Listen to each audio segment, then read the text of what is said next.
Today we're going to be talking about what makes a risk register useful to leadership. So starting off with a risk register is can be a database, can be a spreadsheet, but a list of records that document the risks that are related to your organization. So across the different departments, across the different business areas, a list of the different risks that could happen to your business. So now we've done some definitions, let's go into the presentation. So most organizations have a risk register. A risk register is a very broad term. Where it becomes differentiated is the level of information that is in there. So that's why I said the intention is usually sensible. Track what could go wrong, who owns it, what's being done, and then the date that you need to go back into the register and update the records. A risk register should make uncertainty manageable. So by having a centralized document that has all the possible things that could go wrong, it should make uncertainty manageable because you're able to see the areas where you have significant risk. You have a risk scoring, you have a list of actions, you have related issues potentially, and then you also have status. So is it an active issue? Is it an archived issue? Is it something that is well managed? Is it something that is unmanaged? When was it last updated? So you should have a clear view in terms of visibility. You should be able to see where your key risks are and what is being done about them. So if there's something that's unmanaged, at this point it should be obvious to you. But the risk register often becomes noise. So if the risk register is not well managed, so if you don't have a clear structure for writing out the risk in terms of the level of detail you have, in terms of ownership, making sure it's well owned, and then most importantly, making sure it's updated, then it becomes more of a noisy thing that people tend to ignore. And then in the more drastic examples, it becomes a document that is not really trusted because it is not a single source of truth, it's not up to date, and you can't use it to make decisions about the business. So it becomes more of a noisy thing. So here I've said too many rows, so you might have just way too much detail in there in terms of you've got things in there that you've called a risk, but is it really a risk? No. Or you've called it a risk, but there hasn't been any other work done around it to frame the risk and make it something that leadership can use.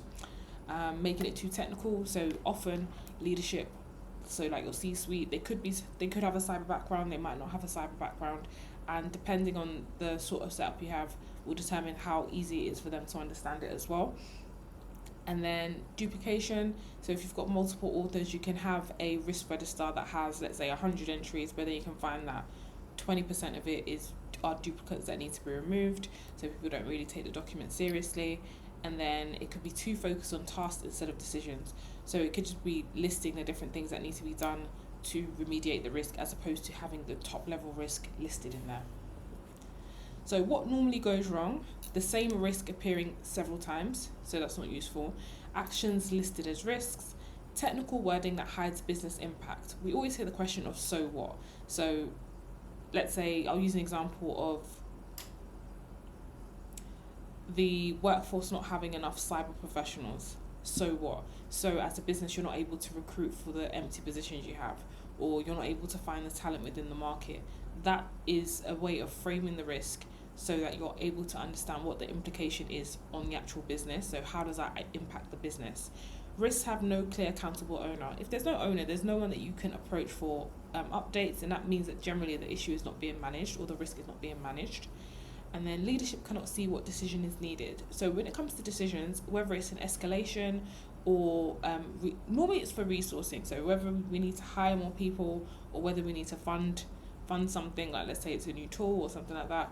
If leadership have visibility as to where our highest risks are, especially if there's like a regulatory impact as well, then we're in a better position to help them with making a decision because we're backed with data.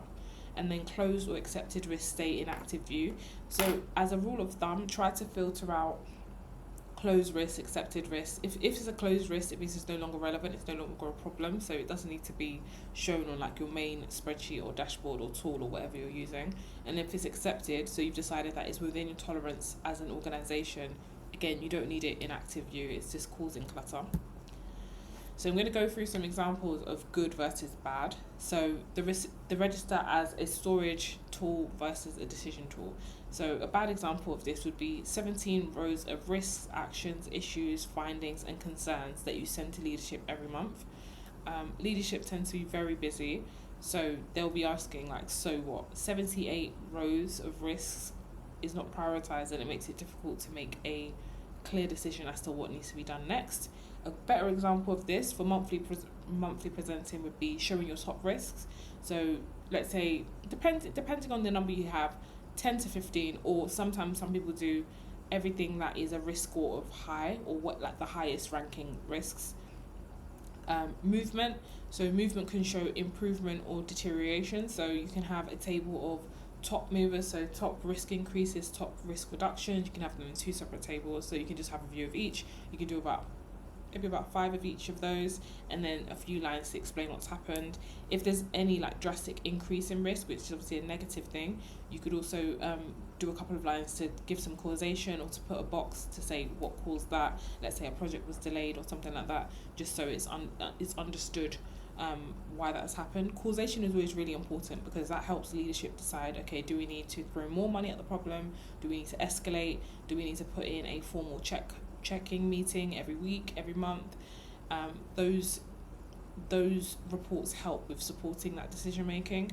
Overdue treatment. So let's say you've got an agreed plan for how you're going to mitigate a risk, and then you find that the actions for said risk have not been completed on time, or they're overdue. In a similar way, this allows leadership to escalate issues, or to almost understand why. It's not always a negative thing, but just understanding why things are being delayed and seeing how the team can be supported better. Accepted risk is also a useful thing to list. You can be very, very brief about that, especially if your risk appetite has been widely communicated. Leadership will understand why. Just have that somewhere small. And then decisions required. So things that you're not senior enough to make decisions on, placing it within the view of management. In fact, I'd actually put that at the top, just so that they're aware of the decisions that need to be made for this week, month, or time period.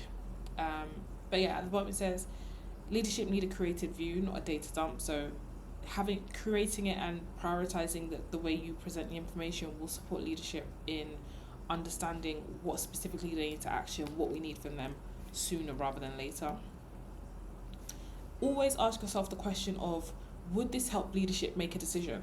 Sometimes you have to tailor your communication depending on who you're speaking to. So if you're speaking to the engineering team, people that are technically minded and will understand that lower level of detail, definitely get technical and say exactly what needs to happen if it means, let's say, it's configuration or the level of detail you need from them, etc. But when you're talking to leadership, a lot of the time, being extra technical doesn't add anything extra in terms of their understanding, unless they have a technology background. So try and make it more business focused. So let's say there's something that impacts your business objective, or it prevents something from going live. Let's say it's a product-based business. Highlight those risks, or highlight those talking points first, just so that it's easy to understand and they can jump into action and understand the so what sooner than later. And also, let's say it's an email or something, start off with the answer and say, this is the problem, and then you can almost like an exec summary, and then after that you can add in bits related to the issue, add in some extra like facts, anything that any sort of like timeline or any blockers that you're having, because at first glance they'll know exactly what the problem is and they'll be able to help you sooner than later. It's just a communication style I found works better for senior leadership. So a useful risk register answers 5 questions. What could hurt us? So a clear risk statement. I'm going to go back to the example of a lack of staffing a lack of availability of staff within the cyber job market. So what could hurt us? So the risk that company A are unable to hire or recruit for cyber vacancies. Why does that matter? We will not be able to fulfill our capacity, or we will not be able to fulfill, let's say it's like a project or something you have coming up. Who owns it? You can say that maybe the CTO or the CISO owns that. We have to name someone to make sure that it's going to be managed by them. So for example, using this example, if there's like a lack of talent within the job market, you can decide that, okay, internally you're going to start training people up, or you're going to invest more in employee development, things like that. So have someone that is responsible for specifically working on that initiative. Then what are we doing? So this is to do with controls and treatment plan. So controls are things you're going to put in place. So the equivalent of documenting the existing skills of the people that work within your organization. Some places have like what we call internal CVs. So just listing the existing skill set so that it becomes clear where the gaps are. And then treatment plan can address the gaps that you've identified. So let's say you need to have 5 people that have a CISSP qualification, as an example. You can decide that, okay, as part of the treatment plan, we're going to make sure that 7 people or 8 people do the training within the next year. And then what decision is needed? Are you going to approve it, fund it, accept it, or escalate it? So depending on what it is, so you might decide that for this particular initiative, you need to fund it because you need to do the training courses, you need to pay for exams, etc. So that's what leadership need in terms of documenting risk. They need to be able to understand what you need from them at the end. So there's always a call to action. This decision portion is what we would call the call to action. So next, a good risk statement versus a bad risk statement. So MFA not enabled. That is lacking in detail. I don't know what specifically it relates to. I know it's multi-factor authentication, but I don't know where specifically is it enabled. Is it across the whole business? Is it one particular SaaS tool? Where is it? So unauthorized access to critical systems could expose customer data or disrupt operations because MFA is not enforced across high-risk accounts. So let's say I was C-suite and I was reading this. I don't have a technical background, and I see MFA not enabled. I might look at it and it might not look like anything to me, but then the minute you say critical systems, I think of business continuity, like the things we need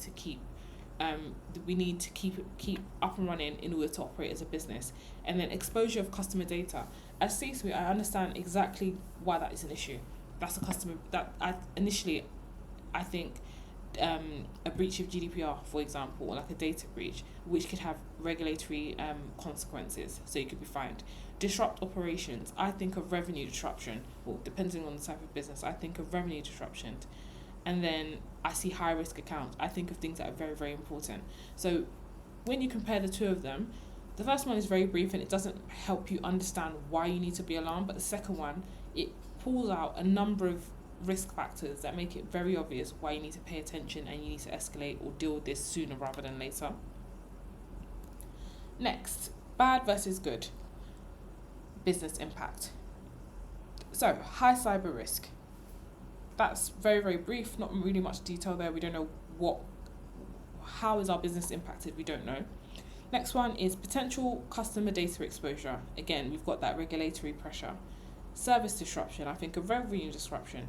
Regulatory concern, I think of the regulator, I think of our reputation, and then loss of client trust. So as a result of the 4 items mentioned beforehand, we can have a loss of client trust. I'm thinking lack of repeat business, clients cancelling contracts.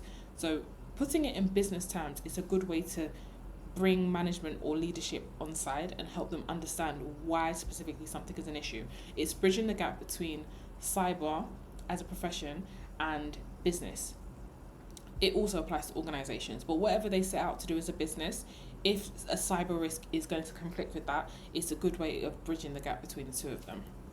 And that's how you should aim to write out your risk related entries in the cyber risk register. So next, bad. So this is to do with ownership of the risk. So ownership or owner, security team. We need a named individual. Like we always need a named individual as like a starting point. So on the right hand side, the good example says the owner is the head of operations, and then security supports, IT implements, leadership decision needed on budget. So immediately as leadership, as you read this, you can understand that, okay, the head of operations is going to be responsible for this as like someone that you can approach and ask questions that you have. Security is supporting, so this is understanding who will be almost supporting the initiative, and then IT implementing, and then you know that yourself as leadership, you need to decide on a budget. So that's saying that there's a funding implication here, and that makes you aware that a decision needs to be made in terms of how much budget, do we have the budget, and meeting them part way. But by understanding who the stakeholders are, it puts you in a better position compared to security team. Security team, like who are we specifically talking about? It makes it much, much more detailed and easier to understand. And then bad versus good treatment plan. Fix MFA. So again, where? Why? How? When? Like, we don't know. Enable MFA on all critical systems by the 30th of June. So that's telling us which systems, by when. So if it's not done by then, we know that we need to escalate. And then prioritize admin, finance, HR, cloud, and customer data platforms. So it gives us understanding as to what the priority is. So let's say if we were checking in, we know if we have like a check-in meeting, or if we have further updates to this particular risk, we know that we need to make sure that admin is done, as that has been identified. Priority normally indicates how high risk something is. So we know that admin is our most important, then finance, HR, cloud, and so on. So it gives us an indication as to what, in terms of milestones, what we should be expecting. And then good versus bad status. For bad, we have in progress. What does that mean? Is that, I like to use percentages a lot of the time. Is that 10% done? Is that 90% done? Is that 99% done? And most importantly, do you have any blockers? Contrasting that with the good example, we have amber. So a RAG status has been assigned to it. We know that amber is in the middle. So there are some issues. It's not in jeopardy just yet, but we're aware that we might have to step in as leadership. And then MFA enabled on 8 out of 12 critical systems. So we've got an indication as to how much has been done. And then after that, remaining 4 blocked by legacy configuration. So there's a potential issue. That's where as leadership, you might need to step in and understand what workarounds have been planned, or if we just need more time. So you have an understanding, like, do we need to bring some more experts in? Do we need to add some more time? What are we dealing with? And it also helps you kind of measure the risk in your mind, because to me, if I've seen 8, like basically 2/3 have been remediated of the critical systems, in my mind, the risk has been reduced slightly compared to if only 1 has been done or whatever it is. So you know that the problem is being managed, it's just that they've got a blocker. And it allows you to do early intervention ahead of the deadline as well. So remove these 3 types of risk noise. So merge duplicate risks. If someone is scrolling through a risk register and they see 2 or 3 things that look quite similar or look like they're the same thing but worded differently, you always have a reduction in confidence. People always trust it less because they're just thinking like, this doesn't look like a credible document. It doesn't look like something that's being maintained on a regular basis. And then moving actions into action trackers. So if you've got a ticketing system, or if you've just got an alternative tool for tracking outstanding actions, actions do not belong within the risk register. Actions and issues do not belong within the risk register. They are completely separate and need to be treated as such. So make sure you move those over, because it reduces clutter within the risk register. And then lastly, archive, close, or separate stale and accepted risks from the active leadership view. If they don't need to action it or make a decision or be aware of it, remove it. Just move it out of the way. For as previously mentioned, if you're giving like a summary, you can kind of like have them on the side or like at the lower part of the report to kind of like list the progress that's been made or whatever it is, but you don't need to have it within the main body of the report. It's not that important. If it's been accepted or if it's been closed because it's been managed or closed down. So what leadership should see every month? Top risk. So things that matter right now, things that need to be what we used to call keeping them awake at night, like things they should be really, really bothered about. Movement, what's increasing, what's reducing, what's unchanged. So you can use some arrows to show movement. So let's say you could do like almost like a league table. I don't want to give like a prescriptive number. I'd say no more than maybe 15 to 20, but you could do top 5, top 10, depending on the environment, depending on how many risks that you have open. But you can have, let's say you have a ranking table of like 20 items, but compared to last month, something has moved up. So you just do a green arrow, put it in a new position in terms of risk score and everything like that. If it hasn't changed, you can have like a horizontal arrow, and then if it's reduced in risk, you can have like a downwards arrow. And then, as I mentioned before, you can do like a zoom in or like a spotlight on the items that have had a risk increase, because that's something that you need to be able to explain. For the most part, if there's anything drastic anything drastic on your report, call it out, or like have a paragraph or with a few lines just explaining, or like let's say like a date has changed in terms of delivery, again call that out just to make sure that there is awareness of any like slippage or anything like that. And then blockers, what's overdue, what's stuck, what's under-resourced. Again, these are areas that leadership needs to be aware of, so that ahead of the deadline, rather than getting to like a week before the deadline and mentioning that, you know, there's gonna be some slippage because of lack of resource, call that out ahead of time. Make sure that they're aware of that month to month. And then decisions. What needs approval, what needs funding, escalation or acceptance. Because depending on the organisation, as a security team, you don't always have the authority to accept a risk. But yeah, just use this as a way of bringing your risk register to life and adding some narrative, or like summarising the changes that have happened within the last month. So the leadership ready risk model. So the risk statement, what could happen, business impact, why it matters, owner, who is accountable, control, what protects us, treatment, what will change, decision, what leadership must decide. The purpose of this is to make sure that every single entry within the risk register, so every single line should answer this. Like it should be very, very clear to anyone using the risk register that these questions have been answered. So some of them will be within like the description box, some of them will be within the title. Again, depending on the format you're using, whether you're using a formal tool or using a spreadsheet, all these questions must be answered in order for you to be able to narrate to leadership and give them good information month to month. So I'm going to give like a small example. Meet CloudCart. This is a fictional company. So CloudCart is a growing SaaS company preparing for enterprise clients. Leadership receives a 78-row risk register every month, but no one uses it to make decisions. So the complaint is, we see lots of risks, but we cannot tell what needs a decision. And then the finding is, there's loads of duplicates, there's loads of actions in there. The wording isn't the easiest to understand because it's too technical.